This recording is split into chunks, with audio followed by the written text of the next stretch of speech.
This is Kugan Cassius for IFLTV. It's just timestamped. It's about 5 o'clock, isn't it? Yeah, it's about 5 o'clock. On Wednesday. Yeah. Pestered you, what, 3 days? To be honest with you, you're getting better with responding. Do you know what, though? It was a classic. You were like, I'm really busy, you know. Just let me know. I'll leave at any time. And then I messaged you. I was like, how quick can you be in the office? You were like, 20 minutes. I was like, oh, no. So, yeah, we're here. Give you a little half an hour. Bang in a little 100K for you. It's a minimum. I've never come in and never left with 100K, a minimum. So it's a big win for you, isn't it? It's like this, you securing the interview with a big dog is like me closing a deal over there. Like this is your, you know. Do you know what? I'll give you that, because it is quite the same thing. Obviously, the revenue coming from this interview is not the same as the deal you've probably closed. Still, I don't get any of the revenue. Which Fair is point. outrageous. Fair point. All right. And if I didn't like You're right. No, you're the man, isn't you want me to stop talking now, just in case I start to realise how much dough I'm making you. Good luck to you, good luck. No, but it is 5:15, Wednesday. Yep. We've got the Catterall Barbosa event tomorrow night in Manchester. You're all welcome. Be a lot of fun. But you're not there, are you? Andy's up there. So thought we'd get a little half hour and Absolutely. Let's kind of just start with, I don't know where to really start. Let's kind of go from, obviously, the weekend. We saw Azim beat Lipinets.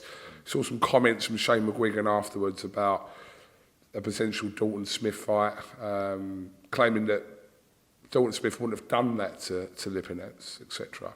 Are you getting more confident that this fight's going to happen this summer now, or not? I mean, I get more confident when they get more confident in their man. And I think they would have taken confidence from Saturday. I thought he looked really good. I think this is not about questioning Azim's ability. I think he's a fantastic fighter. And I thought he boxed really well. You know, the whole, he did that a lot quicker than Dalton Smith would have done that. Disagree. I mean, look what Dalton Smith did to Cepeda. Stopped him quicker than any of the world-class opponents he's ever faced. And that was a great performance. And so was Azim's a great performance. I think the fight between Dalton Smith and Azim is a very tough fight for Dalton Smith. Very dangerous. I do think our guy wins, but it might be a pick 'em fight. They seem to be completely convinced that they win. I mean, Shane McGuigan said, we 100% win. We stop him. We win that fight, you know. But we need to marinate it. But hopefully the Saudis come in for big money for that fight. Otherwise, you know, so I don't understand. If you 100% win, if you stop Dalton Smith, why wouldn't you have one of the biggest fights in British boxing today? It's a brilliant fight. And, you know, the whole narrative of Eddie's desperate for the Azim fight, yeah, I am desperate for it, aren't you? I mean, are you desperate for that fight? Absolutely, yeah. We'd be, as fight fans, desperate to see that fight. So I don't quite get the whole... But I don't think they've ever fancied the fight. But I think as the performances come and as the experience comes, they might get a little bit braver. But you can't say, we definitely beat him and we beat him up and we stop him, but it's got to marinate a little bit. It doesn't need to marinate. It's a massive fight. Could sell out Hillsborough. Could sell out the O2. And they could take Dalton Smith's mandatory position. Don't forget, Dalton's mandatory for the world title. He's got a WBC world title shot. Azim just won the IBO. He's now taken out of all the rankings. So he's miles away from fighting for a world title. So they both, you know, I think the whole who needs who, they need us, we need them. I don't care. I think they need each other to go to the next level. But it really comes down to how big are your bollocks? And our bollocks are fucking massive. And we're right up for rolling the dice. And it ain't an easy fight. I just think Dalton wins. He might not. But we're ready to roll the dice. Are you ready? Or are you only ready when it's marinated a little bit? Or when someone comes in with so much money that you can't turn it down? What about going, we win that fight, that's going to sell out an arena, that's going to make a load of money, that's going to give British fight fans a fight of the year, and that's going to take our man to the next level. That's all you need to know. So, quick question about how big this fight actually is. You mentioned Hillsborough, mentioned the O2. You believe it's of that scale? Yeah. I honestly do. Because everyone's been talking about it for 2 years. After Azim's performance the other day, Dalton, I know he fought the mandatory, like it was a straightforward job. But that is a real intriguing fight with a brilliant build-up. It's a brilliant fight. And again, this is absolutely no respect to Adam Azim. I've never talked about his ability. I've never questioned his ability. He really impressed me on Saturday night. I think he's a really good fighter, and it's a very dangerous fight for Dalton Smith. I just think we win. And if we don't, congratulations, Adam. You go on, you're the new star of British boxing, you're massive. You get Dalton Smith's mandatory position. God, you get a world championship shot off the back of it. What a position Adam Azim would be in after that fight. And for us, if we win, we're still mandatory, which we've already got, but the profile of that fight takes us to a new level. It enables us to bring the world champion to Sheffield. It's win-win for everybody. But if you lose, obviously it's a blow. But I think some people, they don't want to lose because they just want to keep the gravy train rolling. You know what I mean? My gravy train's spilling out all over the gaff. So I just want to see great fights. And yes, I am desperate to see that fight. Just like I'm desperate to see AJ Fury. Just like I'm desperate to see Benn-Eubank. I'm desperate to see all great fights. And Smith-Azim is a brilliant fight between two brilliant, undefeated British fighters who are world class. Right, moving on from there. I saw some comments on some YouTube channel today. Oh, Matchroom YouTube channel, sorry. Oh, you like it. So, you said, quote me if I'm wrong, in terms of AJ, there is no current discussions for one, Martin Bakole, and two, Deontay Wilder. So no talks with any of those reps have been had. So why are these names being mentioned then? Because TalkSport announced that Ben Shalom said AJ against Bakole is signed or agreed or something. I was like, someone sent it to me. I was like, we've not had one conversation about it. I don't rule it out, by the way. It's not a fight we wouldn't look at. But to say it was done or signed was a little bit far-fetched. I don't know where that's come from. I text Ben straight after. And I was like, do you have a good night or something? What's... He's like, oh no, it's some... I don't know, I didn't really understand what had happened, but loads of people were sending it to me, including the media, saying, is Bakole AJ signed? I'm like, signed? We've not even had one conversation about it.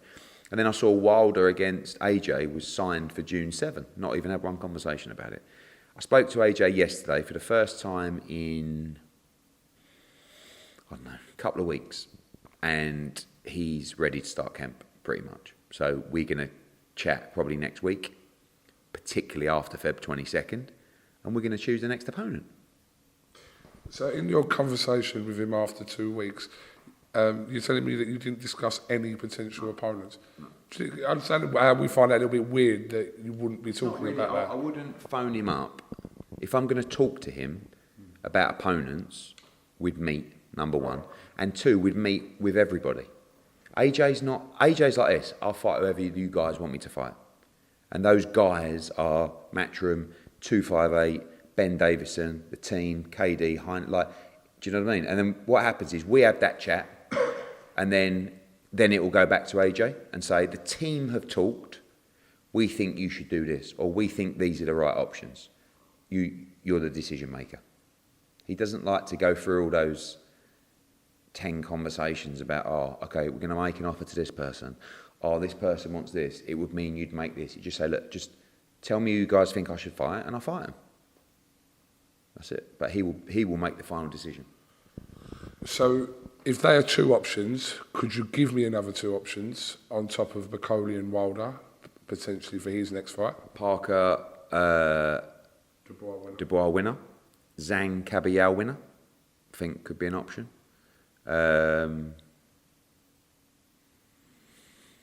guess that's it, isn't it? I mean, Fury. Oh no, yeah, Fury. I mean, I still obviously the two that AJ most wants to fight, Fury and Dubois. That's it. But he doesn't have a problem fighting any of them, honestly.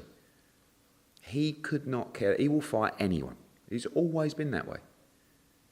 You said to me the other day that you think he'll return in the summer. Mm-hmm.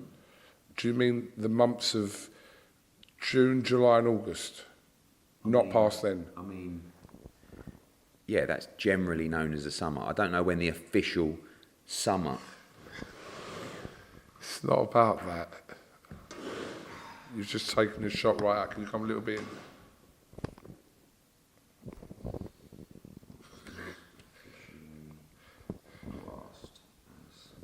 The summer. June, July, August. That is the summer. I know. So when I say he'll return... Because October starts into autumn. September, October, September, sorry, October. Autumn. I didn't know that. I thought November might be moving into winter. But just to let everybody know who didn't know the official months of the seasons, spring is March, April, May. Summer is June, July, August. Autumn is September, October, November. And winter is December, January, February. Which being 4 seasons within a 12-month period, you'd think each one of those would be 3 months. I actually didn't even think of that. So yeah, when I say he'll return in the summer, June, July, August, stick it up your jacksie. So one of those months, yeah? Yeah, I mean, could it be May? Possibly. I mean, if he comes back at the end of May, don't start harassing me saying you said the summer, because I thought end of May could be the summer as well, and even early September could be classed as a summer. But the plan is to box twice this year. I think that's easier for you to digest. Me to digest or you to digest? You don't even know what fucking day of the month it is. Day of the month? Yeah, day of the month it is. Day of the month. All right, let me just hypothetically give you a situation. So February 22nd happens, Dubois Parker. Say whoever wins that fight. Then we've got Bacoli and the Jagbar in May, right? For the right to fight that winner. But you don't think that, well, you can tell me that that won't be called immediately, that them two fights have to happen. Because don't forget, Dubois Parker's fighting on February 22nd. Yeah. Bacoli or Jagbar will be in May. And Dubois will fight in May or June. Or Parker. Oh. So, no. The winner of, in my opinion, the winner of Bacoli against a Jagbar will have to wait for another fight. Right. Especially if Joseph Parker wins, because he'll get the right to a voluntary. Are you backing Parker in that fight? Did you say? Yeah, I mean, I really like Joe. Like, as a mate, I think I've got a lot of time for him, and I'd love to see him win the World Heavyweight Championship. I actually like Daniel Dubois. I think he's a funny bastard. Really funny. How does it benefit you to fight? Oh, to win, rather. I mean, I think AJ's already beaten Parker, but it was a long time ago. He'd like to fight Parker as well. But I think I would rather see him, if it was who would I rather see him beat, Dubois or Parker? Obviously, Dubois. I think it'll be a great fight. I think if Joe gets through 4 or 5 rounds, I think he wins the fight. And I think he, for me, he's the slight favourite in the fight. But Dubois is on a hell of a run. Confidence booming. Hell of a. Sorry? Hell of a. Is that what you said? Hell of a. Hell of a fight. Yeah, hell of a. HELLUVA. Yeah, that's what Floyd says.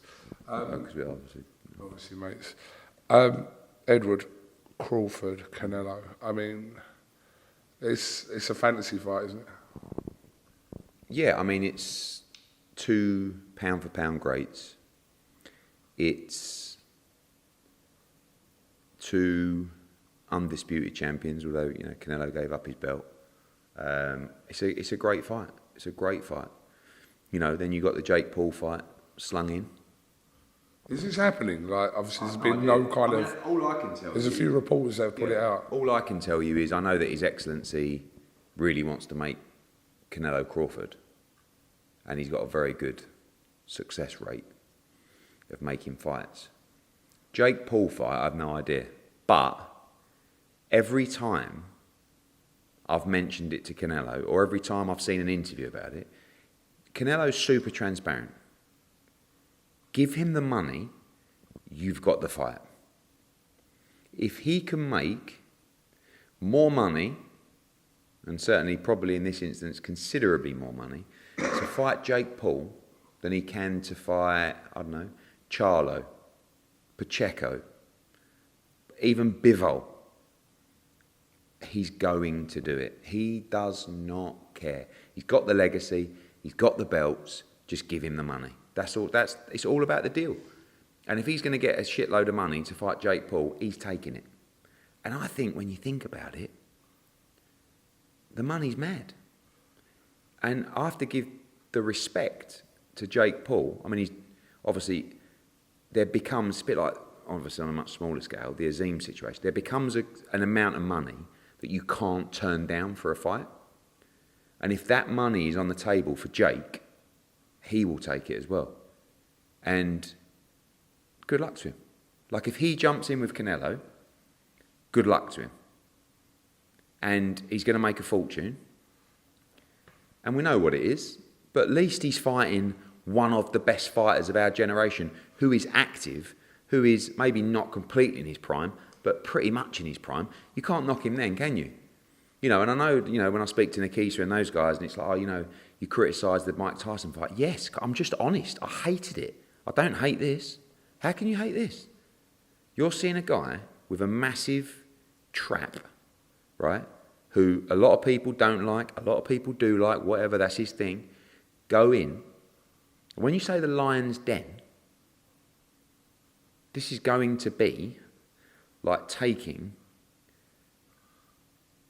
I don't want to say a child because that's not a pleasant, no, but do you know what I mean? And taking another lesser animal and throwing it into a lion's den. So respect to Jake Paul, because this is going to be, but it's going to be massive. So I have no idea. This is a horrible question, yeah, for boxing fans, yeah. But what one is the bigger fight? Not what's the better fight, obviously. What's the bigger fight? Canelo-Crawford and Jake Paul. Yeah. Financially? Well, just in terms of numbers, financially. Jake Paul fight. But listen, Terence is a brilliant fighter. He doesn't yet have the profile of some of the greatest names of the generation. He should have, by the way. Jake Paul's a massive draw. When was it? 80 million accounts watched his fight or more with Mike Tyson. I mean, this fight is huge. But when I say it's the end for Jake Paul, does it really matter? I mean, there hasn't really been a start, has it? It's just been crazy. So there always becomes and this isn't just in boxing, there always becomes an amount of money where the answer is yes. Always remember that. And for Canelo, he couldn't, this is how the conversation would go with Canelo. Hey, would you be interested in fighting Jake Paul? Sure. How much? Use the accent, please, and we couldn't just go. Canelo, would you be interested in fighting Jake Paul? Sure. How much? Same one. Get into Canelo mode, go on. I'll be you. It might be easier if I do you. No, because you're not involved in this process. All right, Canelo, son. Are you interested in fighting Jake Paul? Payday. You give me payday, I fight Jake Paul. I kick his fucking ass. I don't know. It's like mixed in with a bit of New York. That's basically what it's saying. No, he would go, how much? And they'd go, I mean, my guess for the number for that fight is somewhere between 60 and 80 million. For the whole fight? For Canelo. Oh, for Canelo himself, right? So what does Jake Paul get? I want to say somewhere between... You see, the difference is, if it's on Netflix, it's not pay-per-view. But if it's on Amazon Prime, it would be pay-per-view, and with the zone. I don't know how it's going to work. But the fight does, on pay-per-view, at $90, the fight does potentially 2 million buys, which is $180 million of revenue, just TV revenue, not closed circuit, not the gate. The gate's another 30 million, right? you are looking at over $200 million of revenue for that fight. And you know, with the gate of 30 million plus the 200 million, obviously you have to give a percentage to the broadcaster, but with sponsorship, with all other revenue, with international TV, with global pay-per-view, I think that fight generates $200 million. If it does 2 million buys. So potentially Canelo, in my opinion, he'll make more than Jake Paul. But even if it was a 50-50 split, 100 mil each. Oh, what a terrible day at the office. I mean, imagine Canelo Alvarez getting 100 mil to go and fight Jake Paul. I mean, it is just like... Do you see this fight lasting more than one round? Because it shouldn't last more. It shouldn't last more than one round. Jake's a big guy, right? What does he normally weigh? 200 pound? Cruiserweight? Right, yeah. So I don't know what the weight's going to be. 190, whatever, and Canelo will come in at 180, 185. So he's a lump, and he's not. You know, I know the joke. He's average. He's not terrible. It's not like him fighting you. It's not about Jake Paul, though, is it? You're talking about Canelo. No, Canelo. It's more emphasis on Canelo, not Jake Paul. Canelo will end the fight whenever he wants, right? How I know Canelo, I don't think he'll want to play around with him. He might do for a couple of rounds, but I don't think he'll want to just hold him up. I think he'll want to punish him. And it's massive, massive. Good luck to everybody. Oh, you've got to rate it. He's probably, like I said, going to get in excess of however many millions going in against Canelo, and you've got to rate it. Also, look, I've always had my differences with Jake. You've got to respect what he's done. Like, don't forget, he has gone completely against the boxing world, really. And he's ended up somehow fighting Mike Tyson and Canelo Alvarez, if that happens. But this will be the first time he's boxed. So obviously Mike Tyson, you know, a real fighter in anywhere near his prime. And it ain't going to be pretty. But he's going to make a nice few quid. Benn-Eubank, saw the promo. Very good. Very good. Do you know what, though? Your promos are actually quite decent, like the Matchroom ones. Quite decent? Yeah. But when you look at, like, the Riyadh season I think our promos... Do you think they're as good as the Riyadh season ones? Yeah, just to put it into perspective, one might cost 25 grand and one cost 2.5 million. So you'd hope that the Riyadh season ones were a little bit more dramatic and of higher quality. But I think our promos, you know, there's more to a promo than just a short film of, you know, it has to have a narrative, it has to have a meaning. And I look at the promos that we're producing at the moment, I thought the Catterall boring one was absolutely brilliant. That was brilliant. Alex Haynes and the team, they do a brilliant job, you know, and they are, I mean, in a boxing sense, they've got a big budget, but not in a Riyadh sense. So, you know, it is quite difficult because every now and again I'll send one of our promos that I think is the bollocks to Turkey, and he will just reply, "That is shit." And I'll go, "Thanks very much. We didn't quite have your budget for it." But, yeah, I think, you know, we're in a stage where there's no shame in acknowledging that the events that you do and the way that you build them don't carry anywhere near the budget of a Riyadh season event. I mean, you'd be an idiot if you started, yeah, you know, we're going to do our cards. Yeah, we're going to take over. We're going to, you know, take over the Riyadh season. We're going to show them. No, we're not. We're going to go. We can't compete with this. But what we are going to do is make sure that all of our nights are top drawer entertainment, and that's why I think next Saturday in Manchester is a great example of that. Catterall against Barboza, Bellotti against Gomez Jr., Pat McCormack against Robbie Davis Jr., Jazza Dickens against Zelfa Barrett. It's a brilliant night of boxing. We understand it's not Feb 22nd, but it's still, we have to raise our bar to make sure our product's great.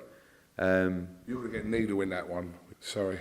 You're going to You're going to get a lot of needle between Gomez and Reece Bellotti, obviously scoring after the situation last time. It's a great card and a massive fight for Jack Catterall. And I think you have to say that Jack Catterall right now, one of Britain's top pound-for-pound fighters. I mean, he has gone a couple of years ago headlining against Linares, Josh Taylor, Regis Prograis, and now Arnold Barboza. That's a hell of a resume.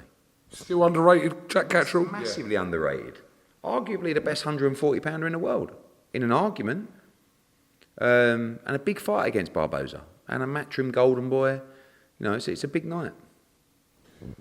We should give Derek Chisora obviously a mention who's fighting this week. Oh, fuck him. It's funny seeing the clips of you and Derek's relationship over the years. Yeah, I mean, they've done well this week as well. Yeah, he mentions two back-to-back ones at the co-op. I mean, Is AO done now?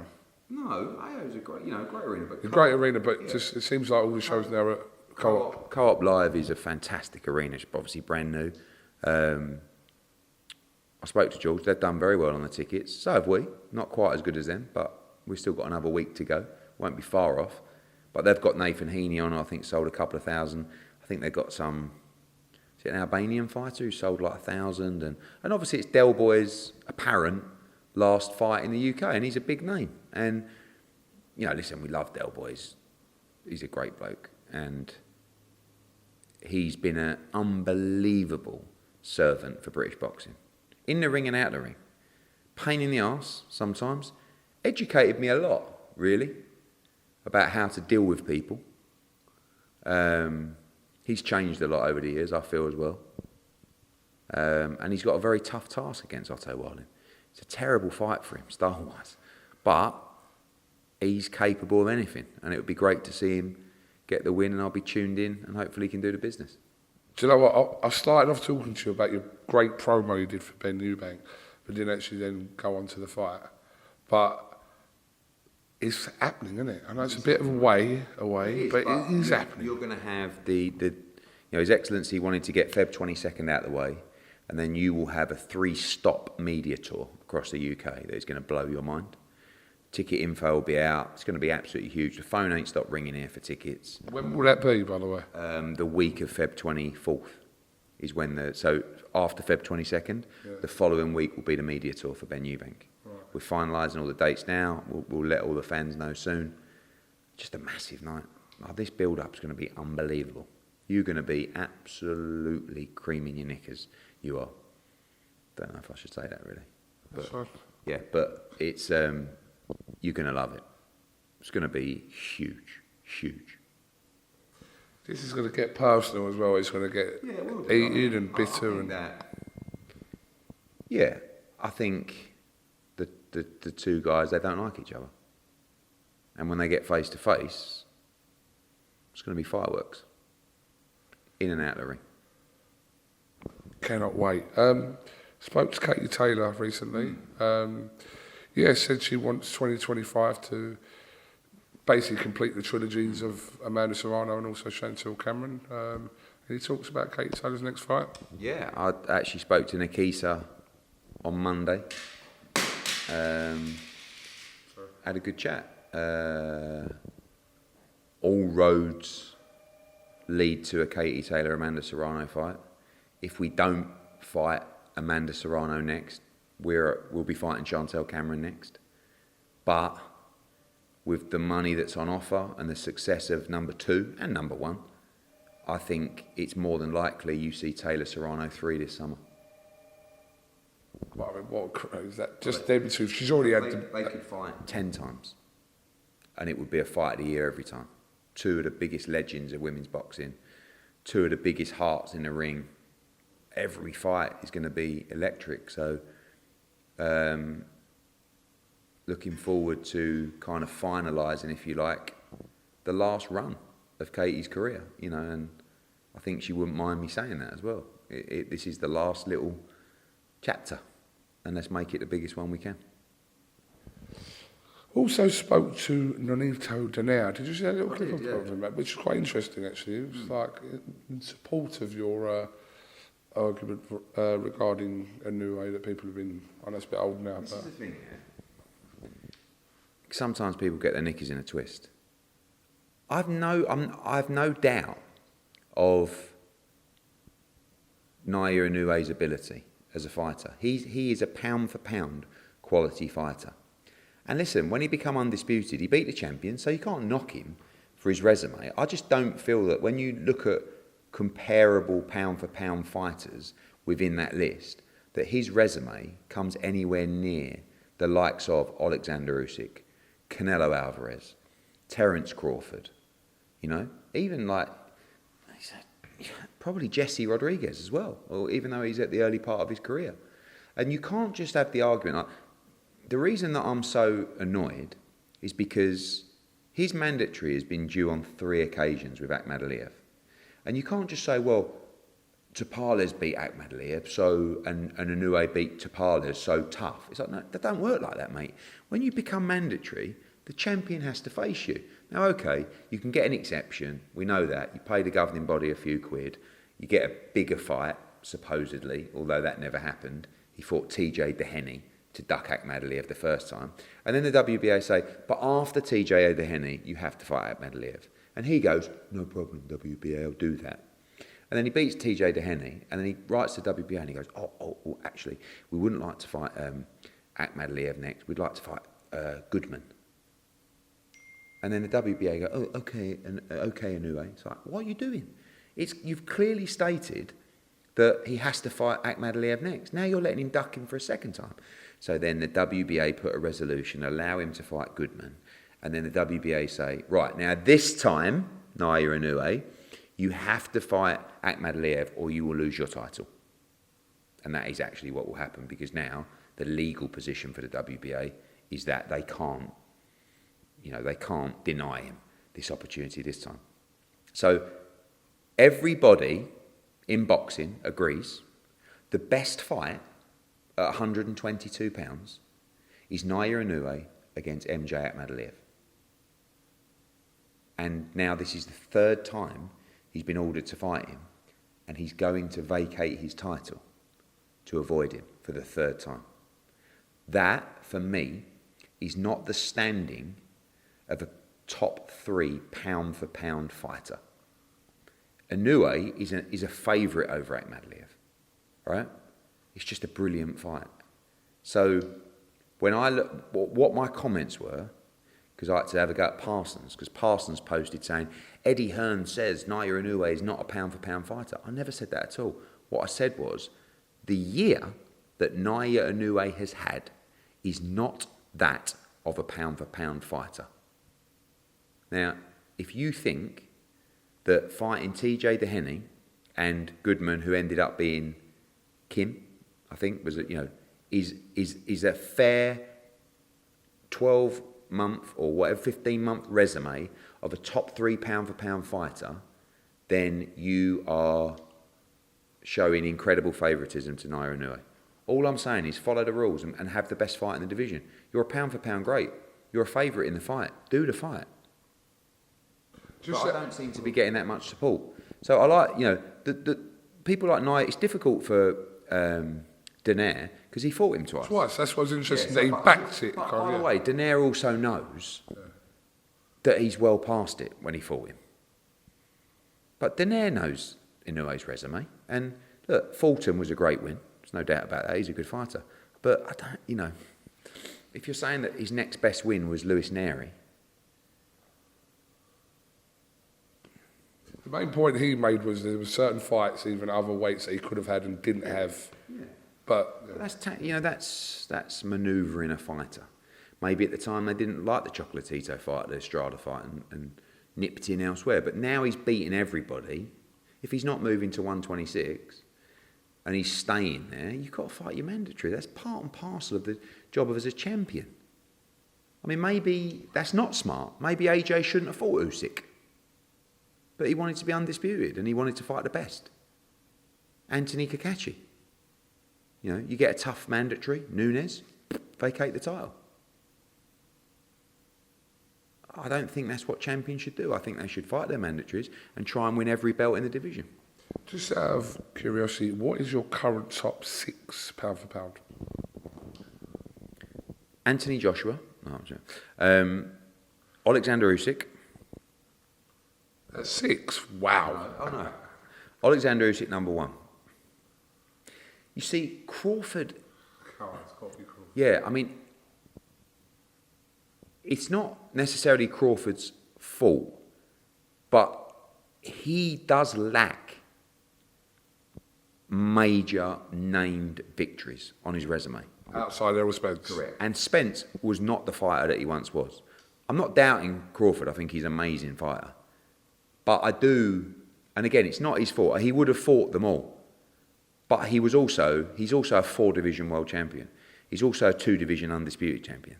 So, 2 Terence Crawford. 3, I'll go Canelo Alvarez, to be honest. I know he lost to Bivol, but it was up at 175. Look at his resume. Canelo ahead of Beterbiev. Yes, because I don't think Beterbiev won the fight. 4, Jesse Rodriguez. 5, Naoya Inoue. And then 6, obviously, my argument is that it should be Dimitri Bivol. If Dimitri Bivol wins that fight, I think he moves 3 or 4 in the pound-for-pound rankings. But I don't think that Beterbiev won the fight. But listen, also, Beterbiev is an incredible fighter. So, there you go. I don't see how you can put Canelo Alvarez outside of the top 5 pound for pound. I don't think you can, no. You're doing that just because he lost to Dimitri Bivol, up at 175. But look at the names he's beaten over the years. See, the next 4 months, all this could change. I could ask you this in 4 months and it all could change. That's the beauty of boxing. That card is insane, isn't it? It's actually just a dream card, isn't it? I said, I was doing something with Barker last night, and he was saying, I'd just be sitting there commentating. I said, I can't believe you're getting paid to commentate on that. I mean, all of us. I can't believe I'm going to be front row, hopefully, don't know, for that event.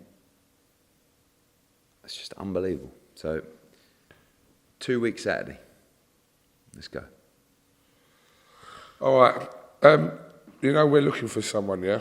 Just before you go. You had your little... What is this, like, the new... It's not the new anyone, it's just to join part of the team. So, I'd just like you to do me a favour, really. Not that I ever ask you to do anything. What are you doing? Oh. Yep. Could you just give me like a 20-second to just tell them why they should come to IFLTV or apply for IFLTV? Be nice. I saw this thing you put out. Oh, that was good, wasn't it? How can you get all these people to do you a favour on that? Why? What do you mean? What do you mean? I've been in the game for 15 years, Ed. Like, it's like me asking you, can you do me a favour now? But... You know I'm not very good at this kind of thing off the bat. Do you want to change your life? Are you looking for a career in media? Do you have a love for the sport of boxing? What an opportunity to join the biggest platform in YouTube boxing reporting. Yes, that's right, IFL, with the likes of Kugan Cassius, Andrew McClark, Colin, and a few others as well. Joe. Who? Joe. And Joe. Don't forget singing Joe. This is your opportunity to join the team, change your life, and completely lead a dynamic vision for the sport of YouTube boxing reporting. Enter now. info@ifltv.com. info@ifltv.com. Bash. Eddie Hearn, much appreciate your time. See you in Manchester tomorrow night. Send details because... It's 6 p.m, National Football Museum. We've got a press conference with Pat Brown and some others. And then Jack Catterall, Arnold Barboza. I'm getting them in. I want a little bit of beef. Okay. So I'll be trying to bring the beef to Manchester tomorrow night, 6 p.m. We'll see you there. Free entry, National Football Museum. Bash.